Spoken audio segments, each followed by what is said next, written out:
Welcome to my channel. आशा करछि आपण माने सब भलरे थिबे आ मो भी बहुत भलरे अछि। एठी टाइम हेछि 6टा आ सकाळ सकाळ 5टा रु मो उठी जाइछि रेडी वेडी हे गलेनी काहे कि ना हमर 7:30 रे ट्रेन थिला तो आमे पहुँची गलुनी स्टेशन आ एठी मो वेट करछु माने ट्रेन पाई पहुँची गलुनी आमे संबलपुर होछि मो सासू घर।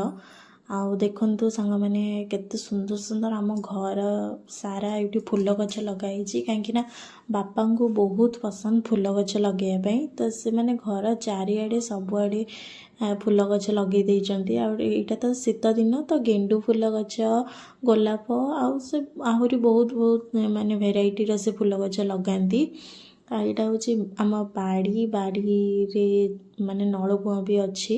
खाई सारिकी आम ये रेस्ट नहीं टे इवनिंग रे बाहरी गलु यात्रा देखापी कहीं आम घर गाँ जो अच्छे गाँ पाखरे से धनु यात्रा होता आउ मेला भी सब लगी दुकान बजार आउ दोली फोली सब लगी तो आम ये देखापी बाहरी गलु।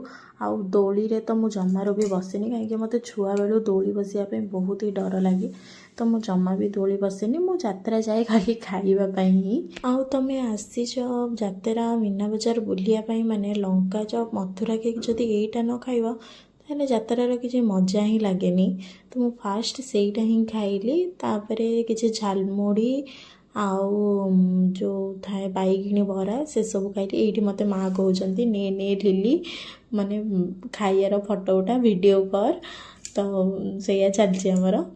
तापर मो चाउमीन मंचूरियन भी खाई लास्ट को पड़ेली गुपचुप खाइबा कहीं ना सबकि खाई सारा पर मुझे लास्ट को गुपचुप न खाइबी ताले मो खाइयाटा पूरा इनकम्प्लीट लगे से मु लास्ट को गुपचुप जेमिति हेले भी खाए आउ किछि ना किछि खाई सारा पर मते तो इच्छा हुए ही गुपचुप खाइबा आउ।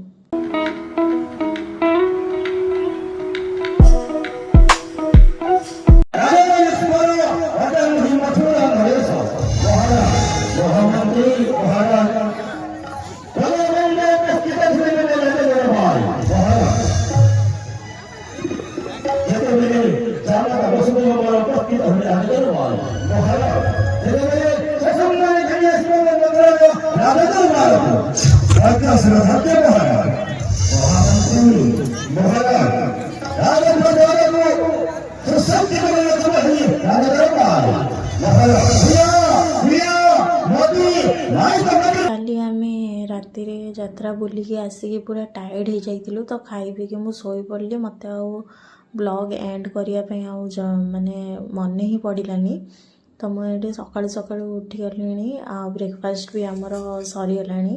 आपण मानक जदि मो वीडियो भल लगी लाइक सब्सक्राइब निश्चित करंतु। जय जगन्नाथ।